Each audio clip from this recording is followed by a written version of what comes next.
Hi guys, welcome back to my channel. So today we're going to talk grayscale. This image is by Ruth Sanderson. She is an excellent grayscale artist. I believe she also paints. She hasn't done too much lately. It's a shame because as you can see, she's a wonderfully talented artist. And this is called The Shire. I highly recommend her. If you love grayscale, she is like the master as far as I'm concerned. Her book First Christmas and the Nativity is just unbelievable, unbelievable stuff.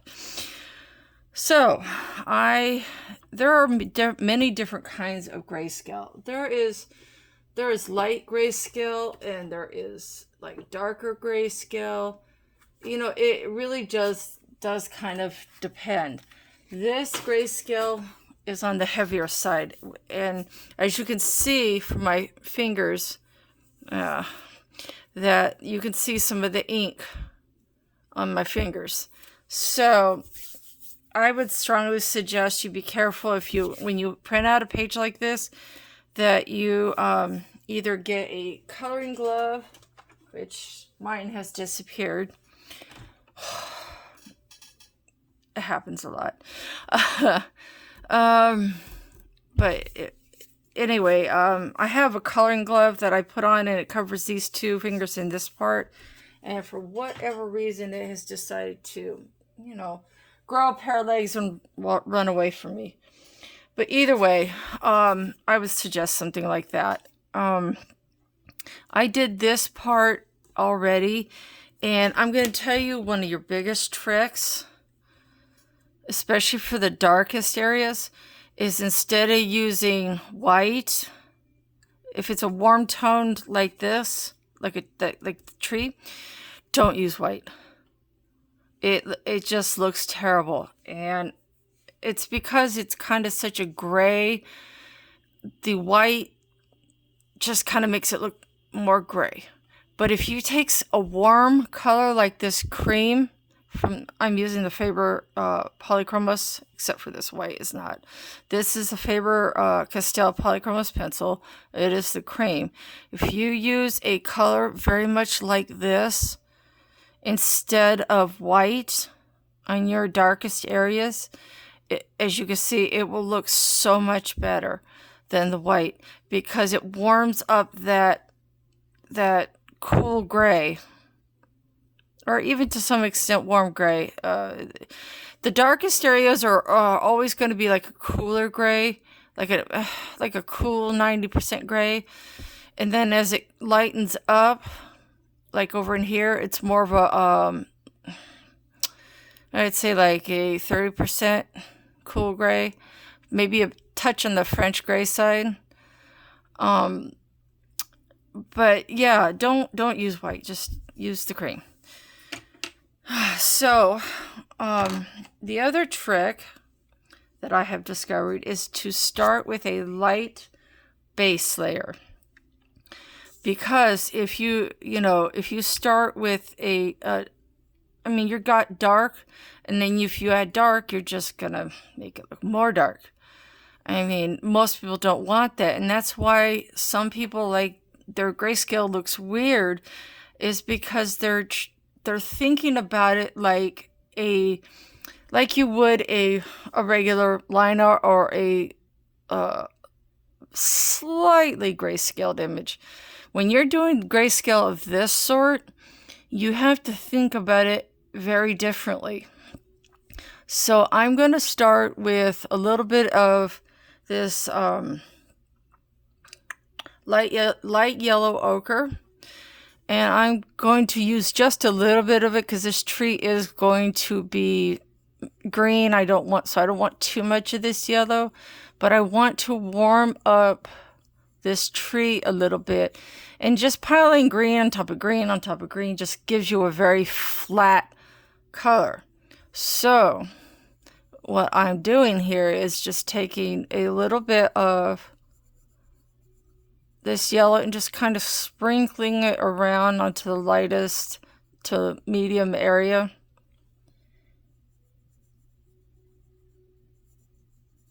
And just kind of, hit and miss. You don't want to use any heavy lines. I'm using light pressure. And just kind of going over the lightest areas. I'm not really going to go over into the darker side too much, maybe just a little bit here and there, just for consistency.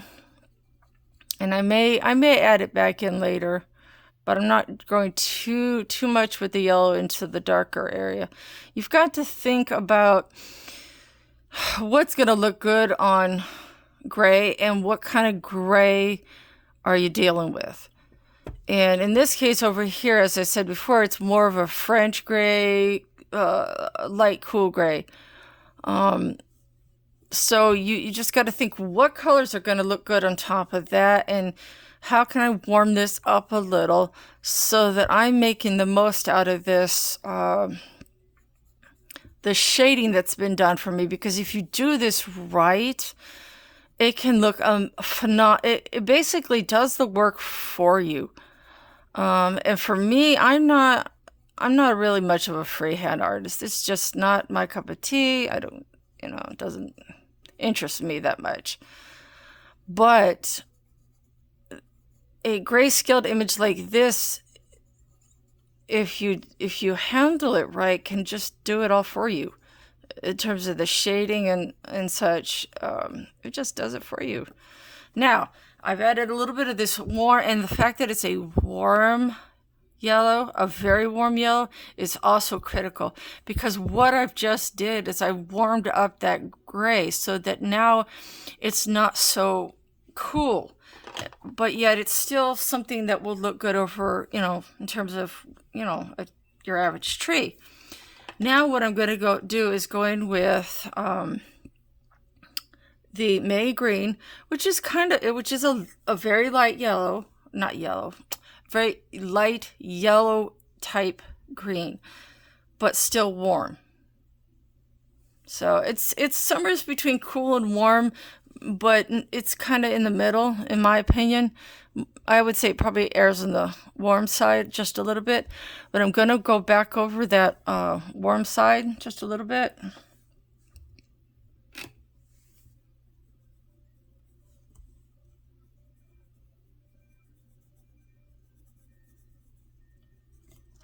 Oh, hold on a second. I gotta pull this in toward me a little bit. And because of the squiggly pattern of the nature of the trees, I'm just sort of skipping over the surface a little bit. I'm not really, dragging it in one solid streak, because that way I'm preserving the sort of the abstract nature of how the tree was drawn. It makes it look realistic, and it kind of maintains the integrity of the drawing.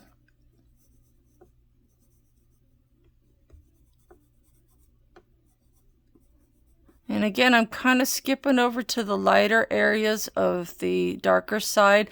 And as you can tell, the light is coming from this direction. It's very clear to me. Her light source is coming this way, because you can see the lightest areas are here and here and here and here. So her light source is this way, which is fine. But you have to think about that too, especially when you're coloring grayscale in particular.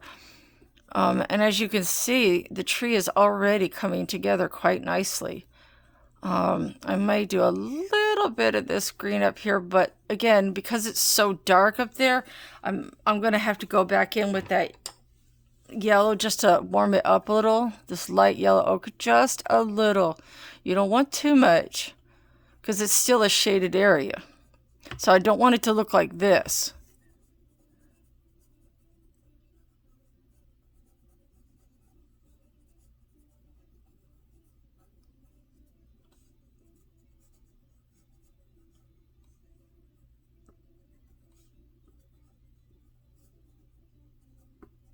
going to go back in with this.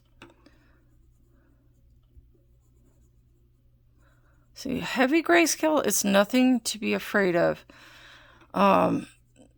You know, like I'm showing you, hopefully in a way that you understand, is you can make it work for you. So I'm going to go back in with this green. You know, you got to harness the power of the gray. Because if you think about it, most colors, for example, if you're putting some colors together that don't really go, what are you going to get but gray? Like a gray muddy mess. Well, there's a reason for that.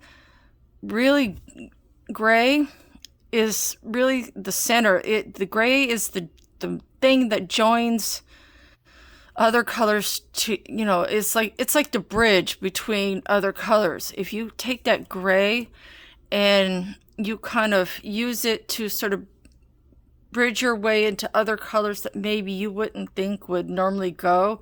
If you use gray in a good way like this, it can cause you to be able to bridge other colors together in a way that it really is quite remarkable. And you can see I'm just kind of skipping over to the lighter areas, but I'm not really going too heavy with the green on the dark side. That's coming. I want to maintain that integrity of the lightness still being on the darker side a little bit, because even though the light's coming from this way, the light is going to skip. It's going to hit this area the hardest, and then it's going to just kind of skip out. You know, that's why you should always kind of bring it out just a little bit, because, you know, light, once it hits that tree, is not just going to go, okay, and stop here. It's going to kind of filter out a little bit. And as you get further away from that light source, it's going to become duller and more muted.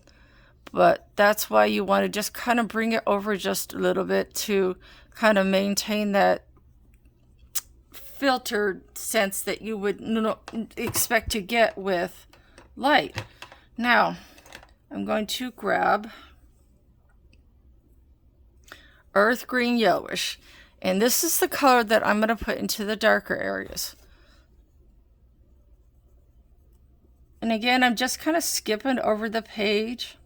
I'm not really settling on one hard, you know, I'm not like going like this, because that would not, it wouldn't, you know, make it look natural. You know what I mean? You just kind of gotta think about the form of the tree and how it normally would look.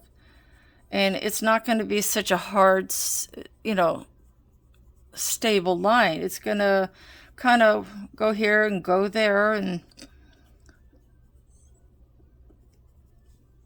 you know, especially as we're trying to do a realistic tone here, hard, definite lines really don't work well.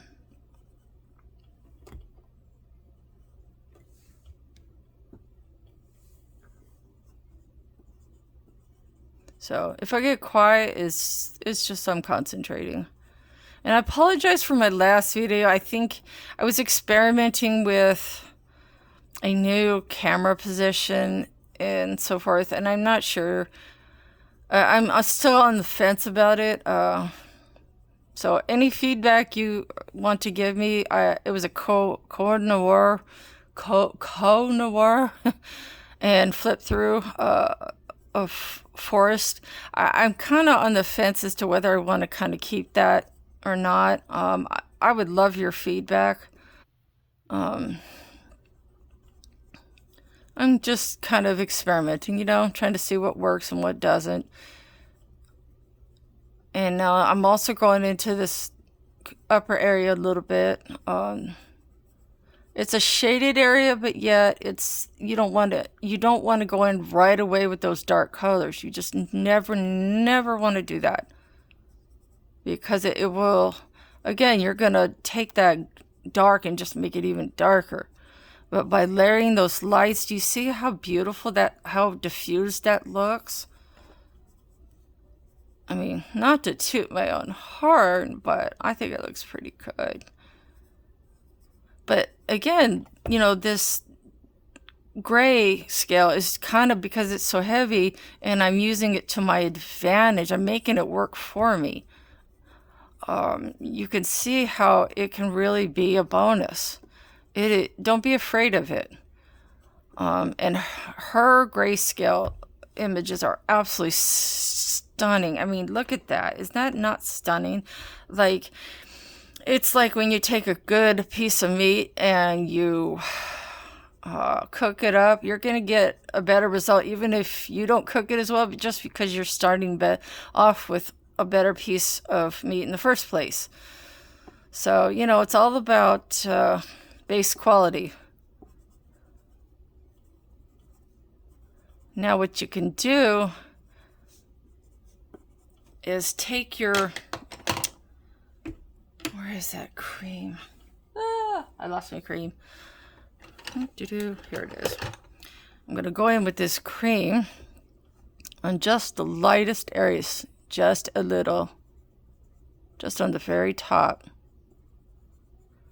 And I'm not worried that it's kind of blending in with this, because when I do the sky, that will, change. But I want a little bit just at the very brightest areas. And then I'm going to go back over it with make sure I had the right pencil, the May green. So I wanted to make sure I had the right pencil name, because this color looks a lot like the earth green yellows. They're very similar. They're very, very similar, but yet very different. And I wanted to make sure I told you the right pencil. And I'm going back over that just a little bit, because what I did is, hopefully you can see, is I brightened it up a little bit and then I toned it back down. And that's the key to getting a great picture with depth, is to brighten it up, tone it down, brighten it up, tone it down, and just that yin and that yang is what gives you that depth.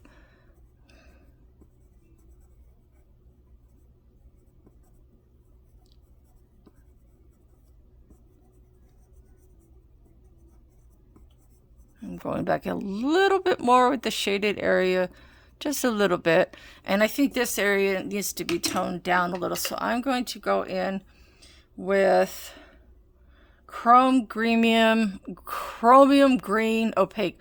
Honest to God, folks, I cannot talk today.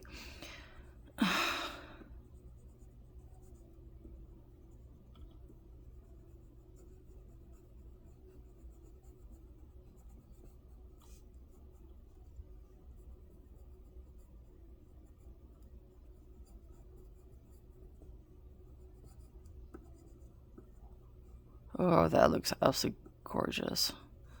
I think I'm going to bring that down a little bit over here.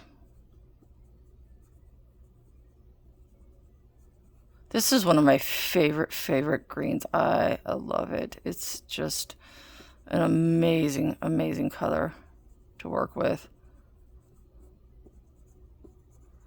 And by the way, if you want a good alternative, see my previous review. While the camera review is maybe a little awkward because I was experimenting. The Kohnor, where I cannot say it, KohlnOOR. I can pronounce it better, I think. If I researched it a little, I might. But either way, that's how it's spelled. They are an excellent alternative, a cheaper alternative to the Faber-Castell Polychromos. They are excellent pencils, very comfortable in the hand. They're not super expensive. They are quite opaque. They're just they're sturdy. The leads don't break much. They're just a really great pencil overall.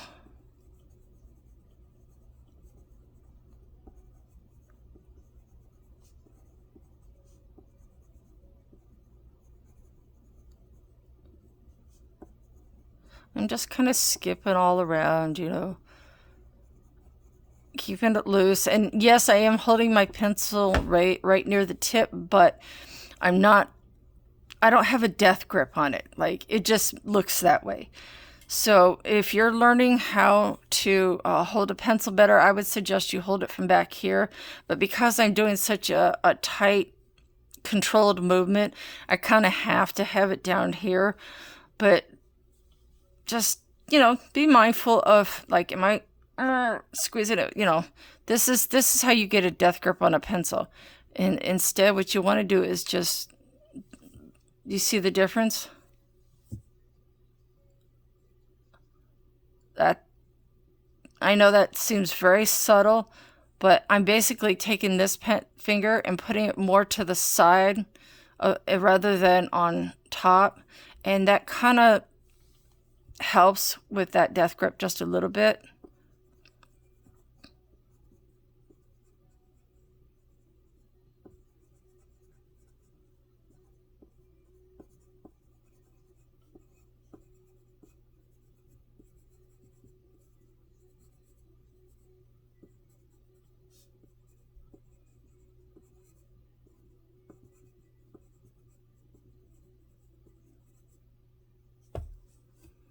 Now, I think I'm going to go back in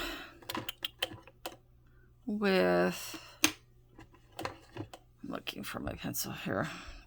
I'm going to go back in with my earth green yellowish, because I got to sharpen it first. Hold on, watch out. I know, that thing's loud. Because I think I want to bring back in some of the lighter areas a little bit. And again, just be mindful of how you're holding it, and just keep it, even though it's near the tip, just keep it loose in your hand. Like, it doesn't have to be super loose, but you don't want it super tight either, because then the little squiggles will just become heavy marks. And that's one of the things about polychromos pencils, is if you color, and the Noir pencils are the same way. If you color too hard, you get like this hard streak of color, and it doesn't really look good.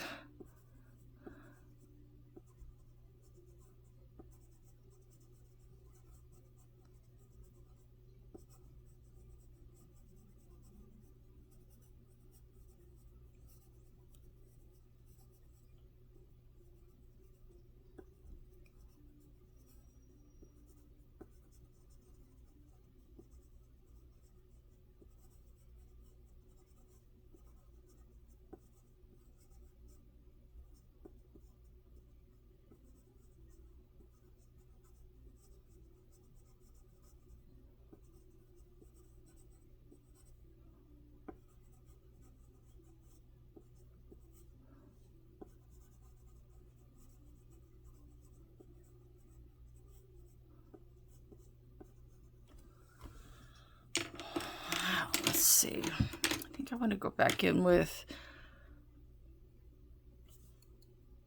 my light yellow ochre. I wanted to make sure I read it right. I'm going to just skip over to the lightest spots.